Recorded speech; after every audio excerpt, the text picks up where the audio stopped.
going. Ah, greetings tubulons and tubutators and everybody else that fits in that category. Again, I just hit the button and I ain't got nothing to tell you. It's just off the top of my head. But I will tell you that after painting the turtle, the boot floor of the Triumph, I washed up with xylene and then some other paint remover and stuff, and my face and head, and I had a pretty good reaction about that. Made me sick for a couple days, and my fingernails curled up on the end like a foundered horse. Daddy used to bring home all the horses and stuff that he heard. What in the world is this? It's a low-flying plane. Hear it?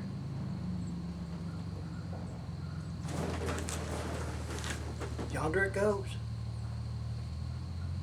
Oh well. Anyway, whenever somebody where he worked, which is usually the railroad, had a horse or something that they was going to send off to the soap factory, he would save it and bring it home.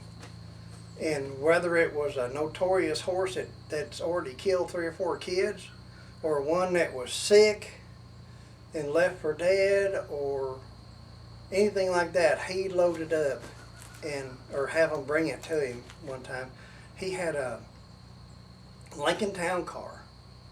One time he took the back seat out and he put him a Shetland pony in it, or me one, and brought it home with its head hanging out one end and one winder and its tail hanging out the other winder of that Lincoln.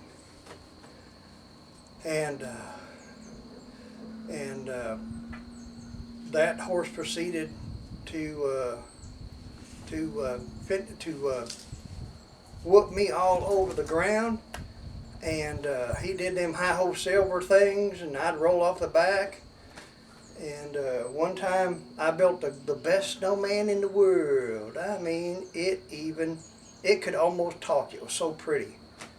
And the horse went over there and ate it, or took bites out of it until it fell over. He hated me. Dad was putting a saddle on him one time. Now this is nearly a 7-foot guy, my father, and a little 4-foot pony or Shetland. He was putting a saddle on it, and the horse kicked its legs out and was gonna roll over and lay on him. That's just how this horse was. There have been more kids killed by Shetland ponies than any other matter, than any other 4-wheeler or motorcycle. Anyway, he got a hold of the horse and just stood it up on his feet like that. And then I don't know what he did to it after then. I went in the house, but I was glad it was the horse this time and not me. But anyway, that's first anyway. I just wanted to tell y'all how good I feel today, and thank you. I laid up and I watched all y'all's videos, well, as much as I could, because I'm out of gigawatts, of course, until the first of the month. So I have enough time to watch. It'll go like this, and then it'll stop, and then I'll think about what you said or what you did, and then it'll go back a little bit more. So I get to enjoy y'all very deeply. Last night I got to watch Jaden Muttley work on some Triumph Vitesses, which is it's a Herald on steroids. They put it's a Herald, kindly a Herald body, Triumph Herald body, but they put a big 6-cylinder hot rod engine in them, and they put a mean grimace on their headlights like that, and they're just, they mean business. And they were made for that too. You can't say that they weren't made for sporty stuff and to be evil on these little round cars like this, which I bet they just blowed the doors off of them and the little Mini Coopers, which I'm thinking I might look for a Mini Cooper or a standard 8. I know where a standard 8 is, but you won't turn loose of it. But I think, anyway, I'm always wanting. And that's a very bad thing, but I always want. And I got stuff all around me. But the best thing you can do is you can collect this junk and you don't have to fix it. I was always under pressure to fix these things and to strive and make allowances and to work extra hours and do all this and do all that. And it just wasn't fun anymore until I got in my head that it'd be all right. Work on what you like at that time. If you want to work on a firearm, play with a firearm. If you want to work on a Herald, put a Herald together.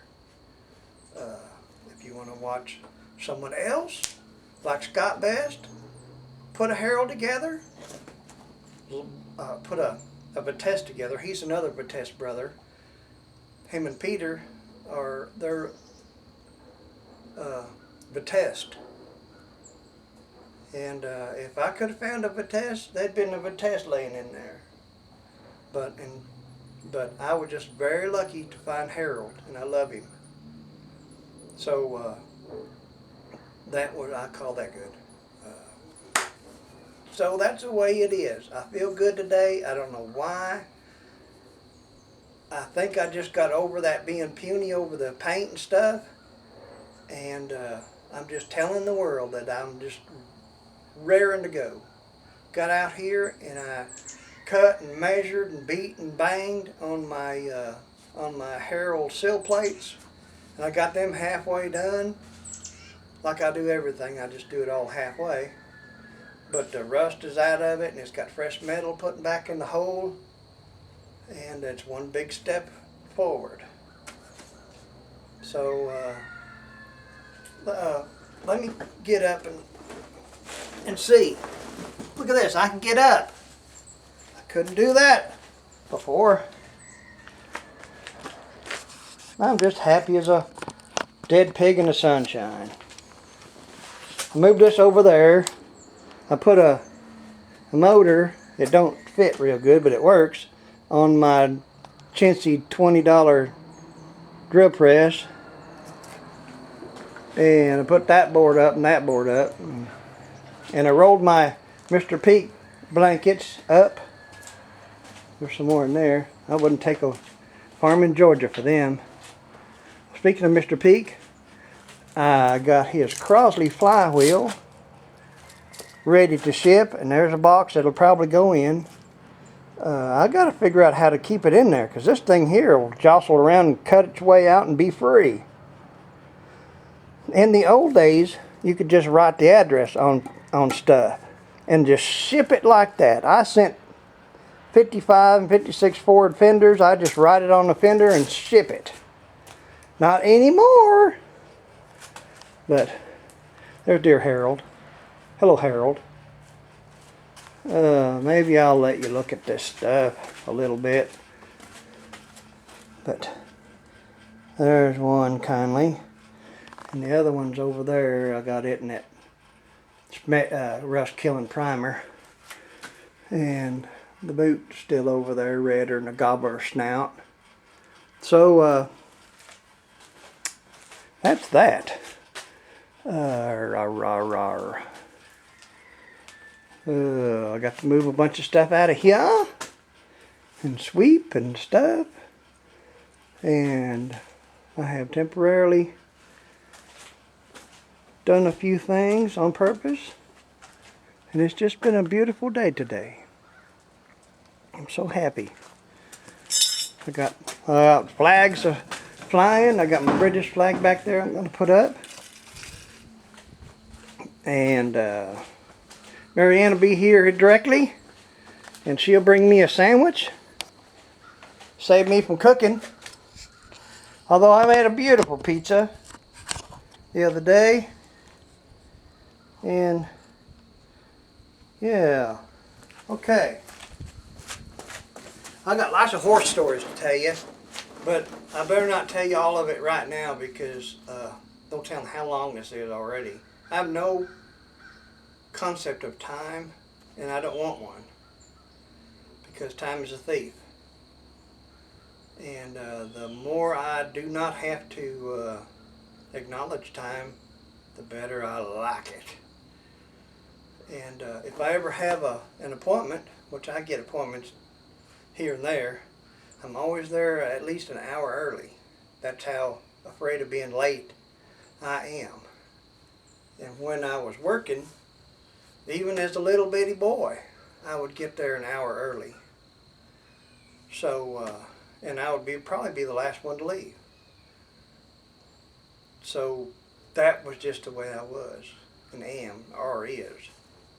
So I'm going to shut y'all off, and I'm going to watch this little rain cloud come over, and, excuse me, maybe it'll you know, pertuss a little bit on me, cool it off some. Although it's not bad. It's good temperature. All right, I love y'all, and y'all take care, and have a wonderful rest of the week. Okay, bye now.